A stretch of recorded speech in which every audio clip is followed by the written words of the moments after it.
Saya share dulu.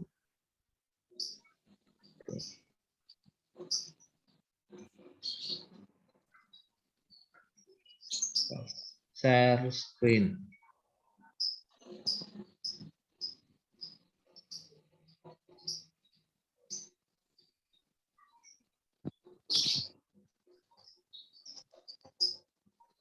Oke, sudah tampil ya untuk slide saya?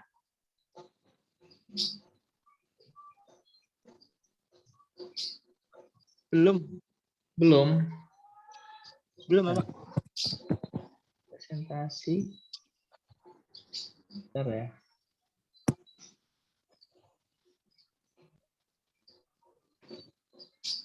Oh, saya nggak bisa ya host harusnya ya. Iya, iya Pak, harus jadiin host. Siapa yang tadi itu? Saya pindah dulu ya, Pak. Oh, Iya. Siap Den. saya harus kirim slide saya dulu ya kalau gitu ya. Sudah ya kemarin ya. Biasanya Antar Dani jadikan jenengan host saja, Bapak. ya bisa tolong.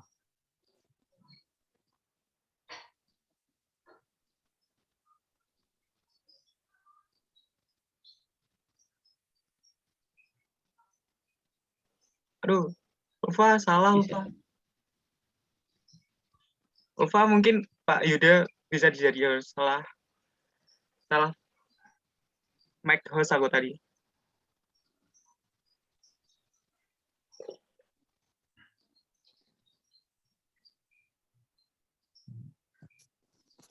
Ulfa. Iya, kenapa? Tolong kamu itu Denny tadi salah jadikan kamu host. Oh, udah selesai. Aku lah. Udah. Sudah Bapak jenengan jadi host. Oke, coba saya share. Oke, share. Yang mana nih? Order.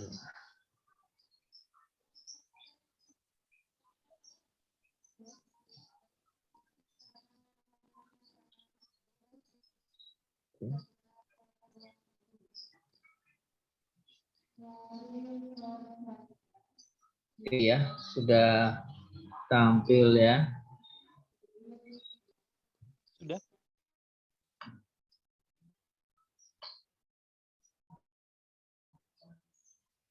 Sebentar, saya kasih.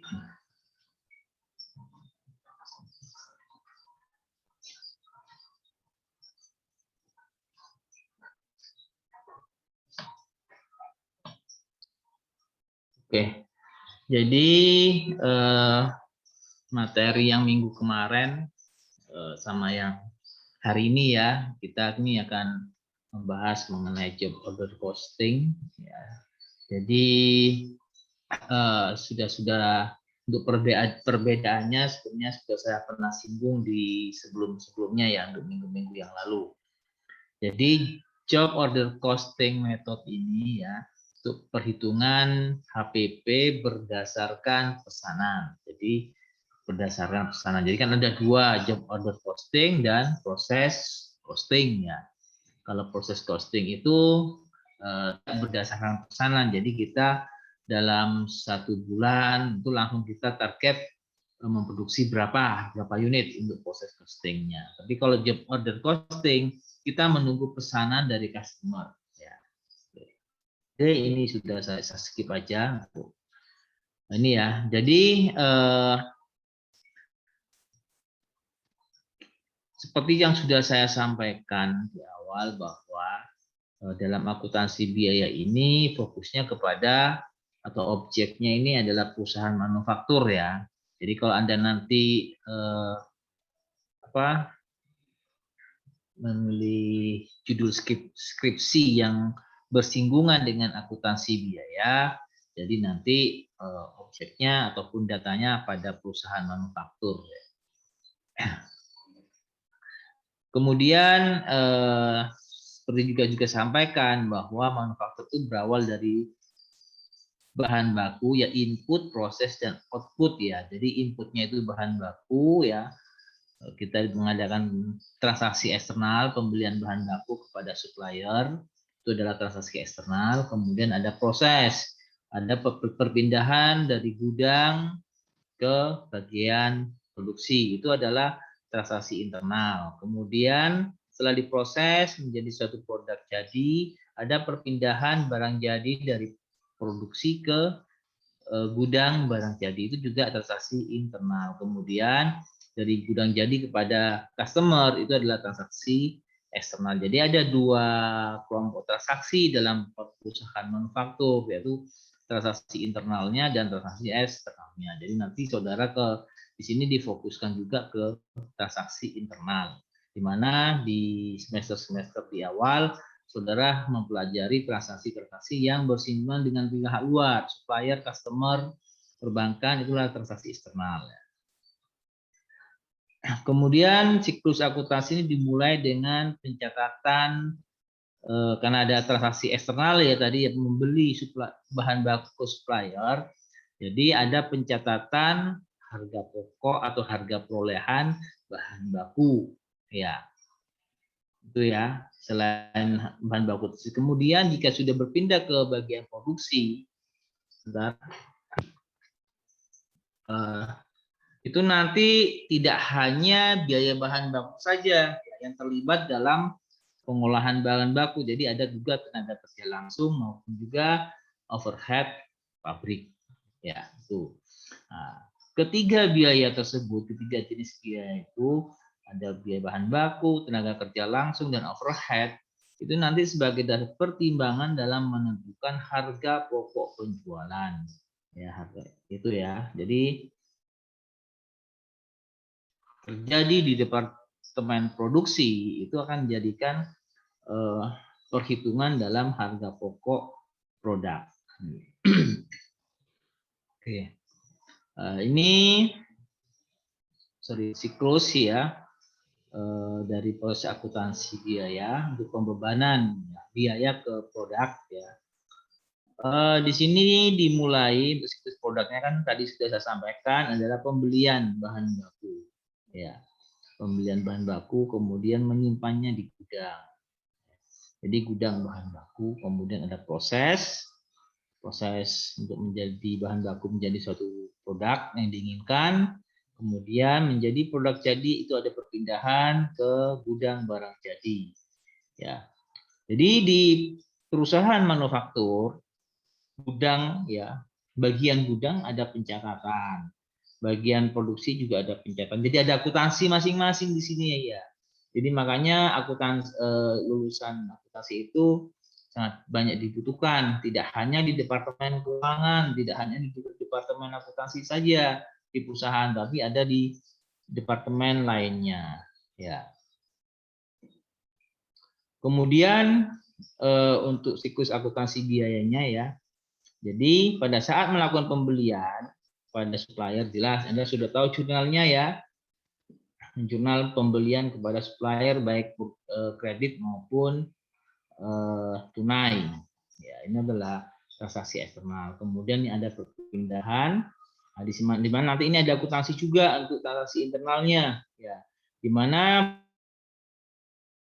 baku itu diproses menjadi satu produk, maka ada biaya tenaga kerja langsung, ada biaya bahan baku dan biaya overhead. Nah, di sini juga ada pencatatan di departemen produksinya. Mungkin sudah walau tidak saya jelaskan minggu kemarin, saya yakin saudara membaca di buku ya, jurnalnya gampang hanya beda istilah ya, itu ya.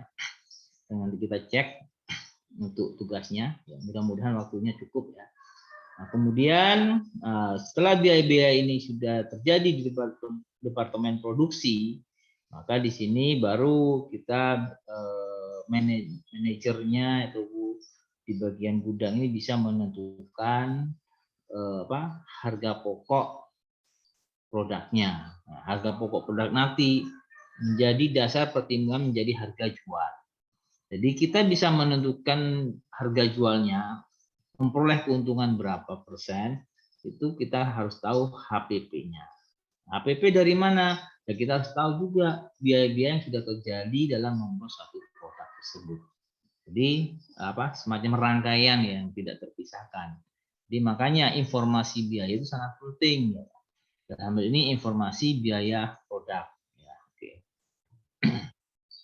Oke, saya lanjut. Kemudian nih karakteristik dari penentuan harga pokok pesan ya.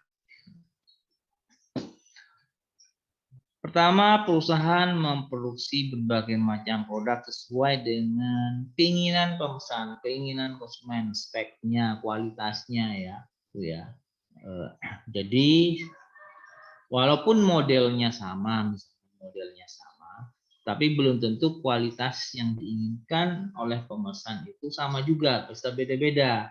Ya, misalkan sama-sama membuat kursi, modelnya sama dengan gambar yang sama ya untuk dua pemesan, tapi kadang-kadang pemesan yang A meminta dipelitur, kemudian yang pemesan B minta di coating ya, itu sudah beda. Atau bahannya satu minta jati, satu minta kayu yang non jati ya, itu sudah beda dalam penentuan HPP-nya ya, ini. Kemudian yang kedua, dari job order ini, biaya produksi harus digolongkan berdasarkan hubungannya dengan produk. Maksudnya begini, setiap pemesan ya itu memiliki kartu kendali. Ya. Jadi HPP untuk pemesan A itu tersendiri dengan HPP untuk pemesan yang B dan begitu seterusnya. Ya, di mana nanti biaya-biaya yang terjadi setiap pemesanan itu dikelompokkan menjadi biaya produksi langsung dan biaya produksi tidak langsung. Jadi dalam kartu kendalinya itu untuk memudahkan dikelompokkan menjadi dua. Ya. Jadi biaya produksi kerja yaitu dianggap sebagai biaya produksi langsung. Mungkin yang tidak langsung mungkin ya semacam paku kalau di mebel, mungkin ada lem-lem kayu dan sebagainya. Ya. Kemudian yang ketiga, ya biaya produksi langsung terdiri dari biaya bahan baku dan biaya tenaga kerja langsung, sedangkan biaya produksi BOP ataupun biaya overhead pabrik. Ya. Atau Anda kalau dibaca mungkin di buku ada yang namanya FOH, sama FOH itu sama dengan juga BOP-nya ya. Kemudian saya lanjut. Oke. Biaya produksi langsung diperhitungkan sebagai HPP pesanan tertentu berdasarkan biaya yang sesungguhnya terjadi. Jadi yang berhubungan dengan biaya produksi langsung itu langsung bisa dibebankan apa? Semacam ini biaya bahan baku dan tenaga kerja itu kan bisa langsung ditentukan berapa habisnya. Ya kan dalam membuat satu unit membutuhkan 2 kerja itu jelas kan? Mungkin 5 bahan baku jelas kan itu langsung kita diperhitungkan sebagai HPP pesanan. Tetapi untuk BOP, nah kalau BOP kan kita tidak bisa secara pasti ya berapa habisnya. Semacam 1 kilo hanya dibutuh berapa batang ya. Nah, kita kan nggak bisa memperkirakan berapa kebutuhan paku pada saat melakukan mebel, apakah 1 kilo, 2 kilo kan kita belinya mungkin yang mungkin banyak kuantitasnya sangat banyak gitu ya. Semacam lem, habisnya lem kayu itu berapa kan, itu kan tidak bisa ditentukan secara pasti. Jadi kita menggunakan estimasi sehingga di sini dalam penentuan BOP ya, dalam penentuan BOP ini untuk BOP itu berdasarkan tarif, persentase tarif, jadi estimasi ya. Kemudian yang kelima, HPP per unit dihitung pada saat pesanan selesai diproduksi ya. Ini kuncinya. Jadi dalam menentukan HPP ketika produk itu selesai, produk yang sudah dipesan selesai, sesuai dengan keinginan konsumennya. Ya. Kemudian HPP per unitnya bagaimana? Jadi kita menghitung HPP per unit itu membagi jumlah biaya produksi ya yang dikeluarkan untuk pesanan dengan jumlah unit produk yang dihasilkan. Misalkan begini, satu konsumen itu memesan 10 unit. Nah, kalau satu unit berapa HPP-nya? Jadi total biaya untuk memproduksi 10 unit dibagi menjadi kapasitas yang sudah dipesan. Jadi misalkan 10 unit menghabiskan biaya 10 juta. Kita 10 juta dibagi 10 misalnya. Jadi HPP-nya 1 juta. Nah, itu ya, contohnya seperti itu.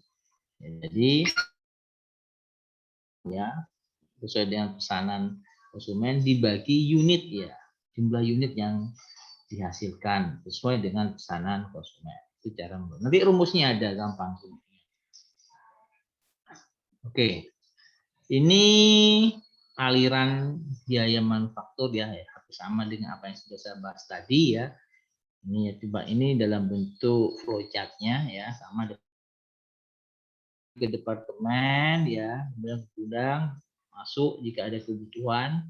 Nah, sebenarnya saudara sebagai seorang calon akuntan nantinya, flowchart ini ya dengan adanya flowchart ini saudara bisa mengetahui data-data akuntansinya yang nantinya akan dijurnal. Misalkan pembelian, jadi nanti ada faktur pembelian, ya, faktur pesanan, faktur pembelian, pintu terbit apa?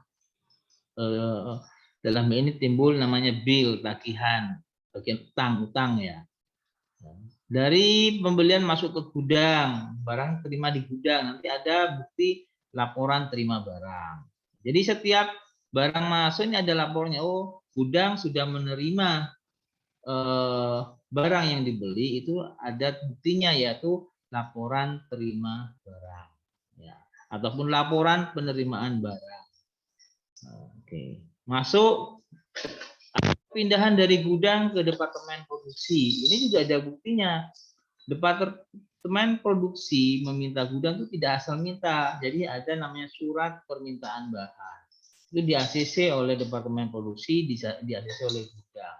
Nah, kemudian pihak gudang mengeluarkan laporan pengeluaran barang ke departemen produksi. Jadi ada semacam bukti transaksi, begitu dan seterusnya, ya. Tuh. Nah, yang kan kita kan mencatat ataupun menjurnal berdasarkan bukti kan. Jadi aliran di sini nanti ada data. Ya. Jadi itu ya. Mungkin nama-namanya beda. Di sini kadang-kadang menggunakan kalau bukti bahwa pihak gudang menerima bahan ada DO. Ada apa?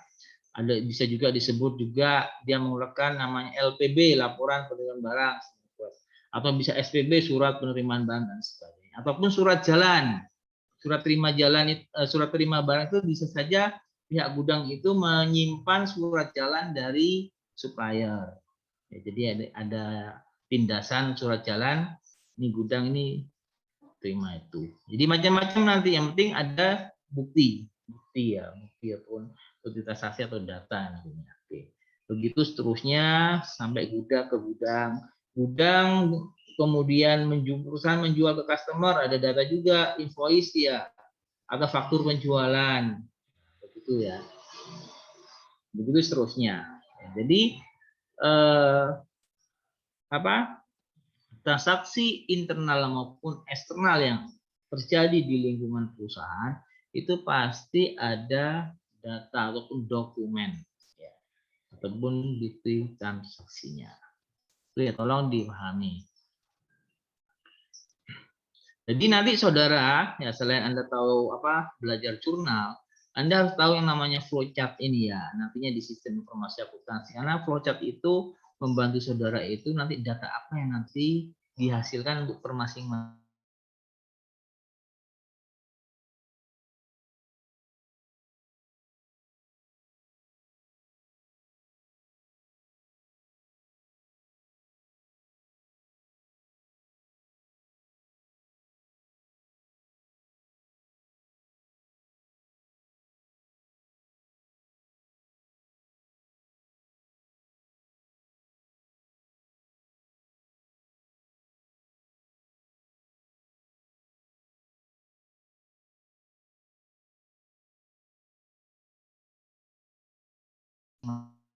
Terputus ta. Iya, suara dosennya. Iya, Nau.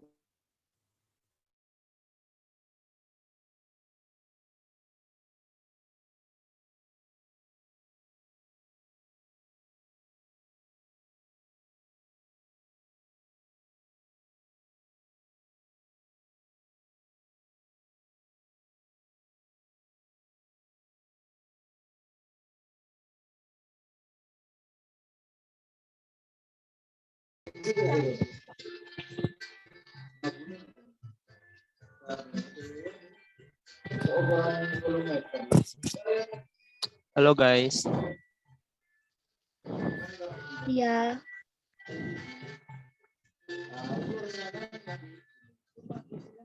Ariana, Lucianti, Rahma, Triandini, Septiana, Darwinson, Silvitasari. Namanya guys.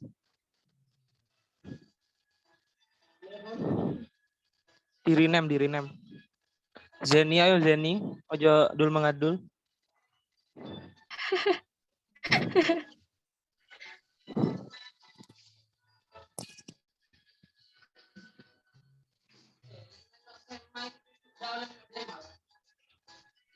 Kalau mic-nya habis, linknya udah tak kirim di grup ya. Oke, siap. Bapaknya putus.